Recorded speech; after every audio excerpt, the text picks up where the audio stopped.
Hey everyone, welcome to Tunelab. My name is Farj, and in this video I'm going to share with you my process of turning this field recording into a drum pattern.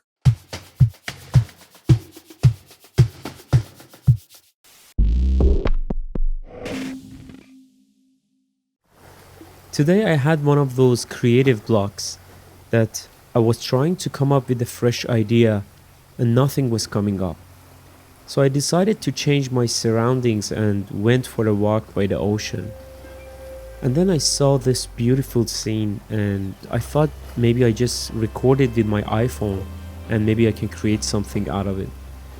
So let's jump into Ableton and see what we can create. So I start with importing the video file. I don't need this video view. Let's listen to it.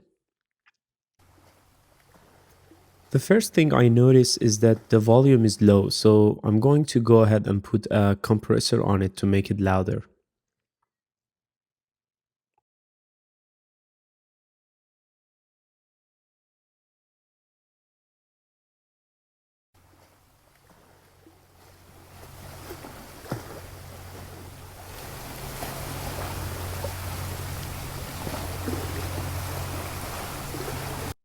It's better now. To apply this compressor effect on the file, I'm going to go ahead and right click on this audio track and hit freeze track, and then right click again and hit flatten. This way all the audio effects will be applied to the audio track, and now I can work on this audio file with a better visual presentation of the waveforms.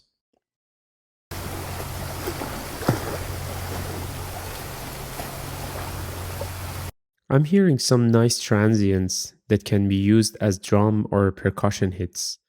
Here I'm going to use a technique that is going to get rid of the ambient sound and will just keep the transients. I'm going to go to the warp mode, and then down here I select the transient loop mode and selecting the first one, and then decrease the transient envelope maybe to 50%. Nice. As you hear, we just kept the transient and now we have a nice percussive elements that we can work with. So maybe just keeping the first two bars, and I right click on the audio track again, freeze, and then right click again and flatten so that I can visually see what's going on my audio file.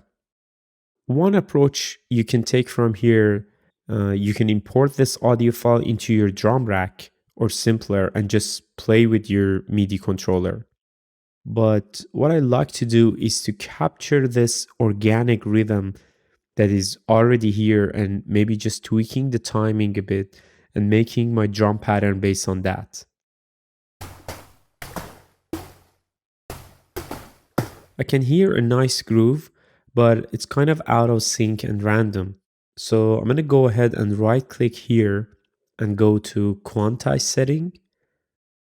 116 is good. Maybe decreasing the amount. Nice.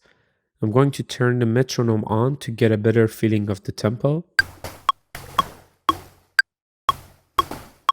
Now I just like to play with the timing to see if I can make it more interesting.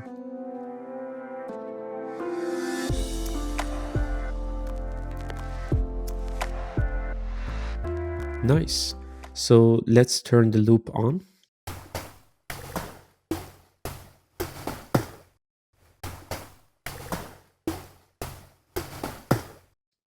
The volume is still low, so I'm gonna add another compressor.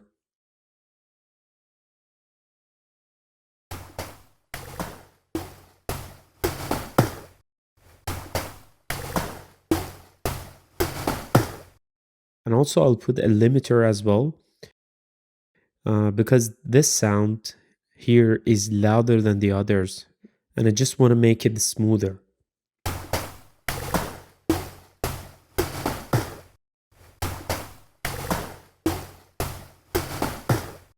Okay, next I'm going to put a drum bus effect.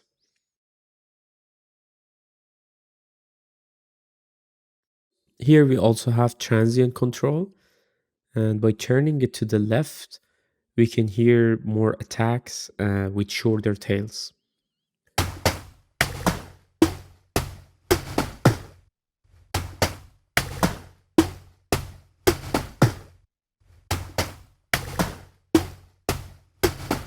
Nice.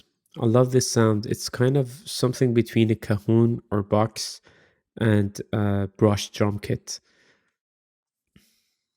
Just adding an EQ at the end.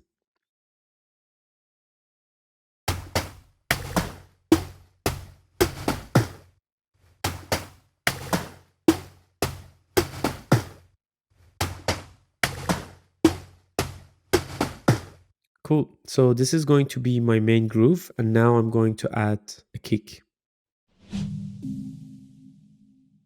I think this part can be useful for the kick.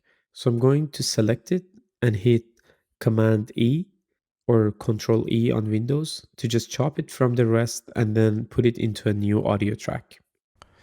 Maybe I remove these effects and to start fresh and adding effects just for this kick sound.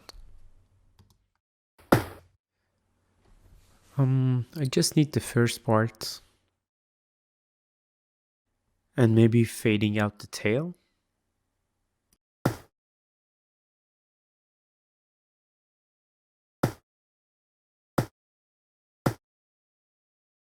I definitely need an EQ here to bring the low frequencies up.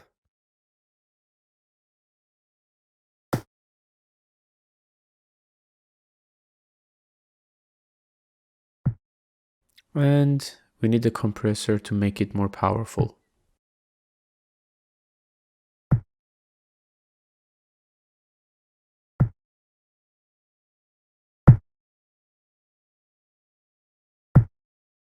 Okay, let's repeat the kick throughout our beat.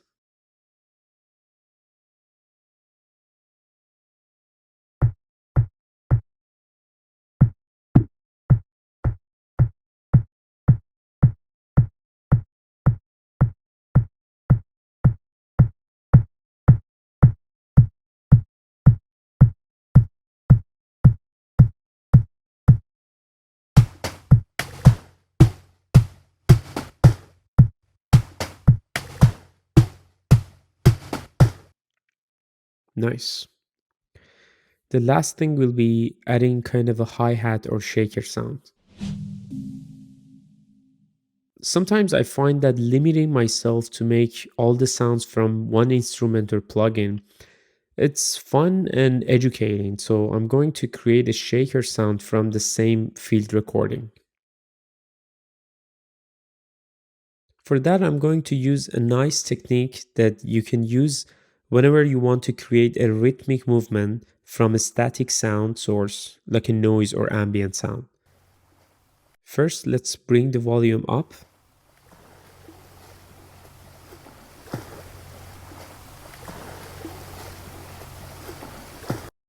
And I just need the first part.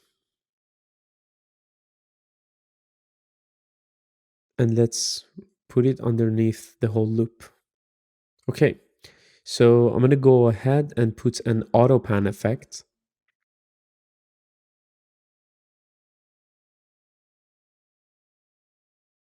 And switch the LFO rate type to be synced to my tempo. And then increase the amount.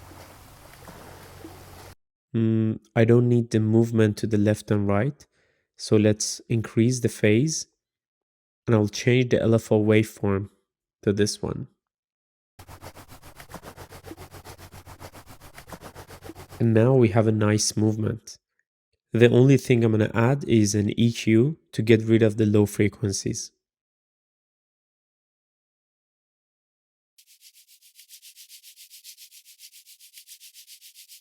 Great, and this is our shaker sound. Perfect. The last part will be adding some reverb and delay to create some kind of space and make it more interesting. I'll go ahead and add a reverb to the first part.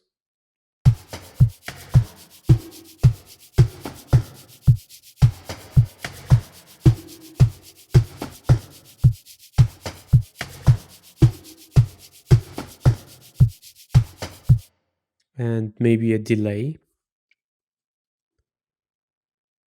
with different timing for the left and right, so we get a little bit of a stereo effect.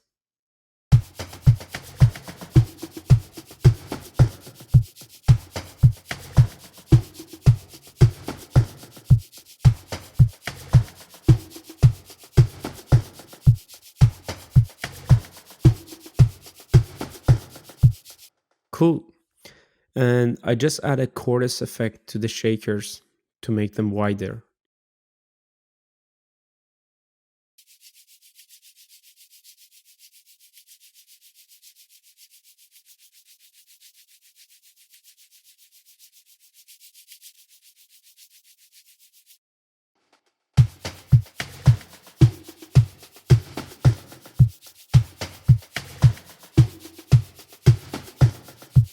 Great.